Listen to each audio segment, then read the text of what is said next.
First up right now, we start with developing news. This is all fine and good, but if we're back to status quo by Tuesday, this is just a waste of time. Protests continue across the country and right here in Connecticut following the death of George Floyd, including these rallies today in Hartford, New Haven, and Wethersfield, where large crowds gathered to make their voices heard. Good evening, everybody. Thanks for joining us. People are calling for an end to racial prejudice and a change in how people of color are treated in society. In the town of Plainville, the march remained peaceful with one exception. Channel 3 Eyewitness News reporter Shantae Passmore is here right now. She has more details on what happened there. Shantae?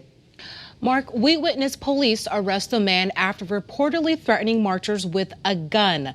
Plainville police tells Eyewitness News they found a loaded gun and no one was hurt thanks to quick police work. Yet some marchers told me they weren't going to let the incident stop their message of unity and equality. Black Lives Matter! The signs made it clear.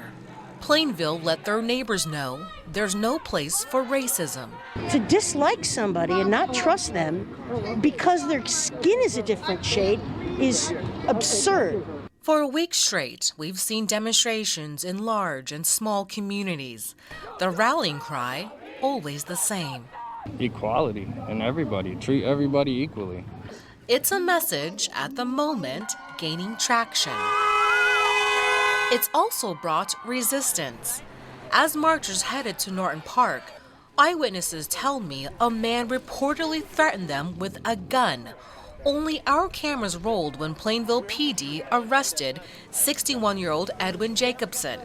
The chief told us officers found a loaded gun visible in his car. Police say he legally owned it.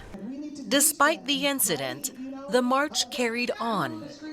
As this 9-year-old black girl said, this scene reaffirmed what she already knew. It feels good to feel like you're not the only one that thinks Black Lives Matter. Yet activists say the real work starts after the protests, when there are no cameras or hashtags.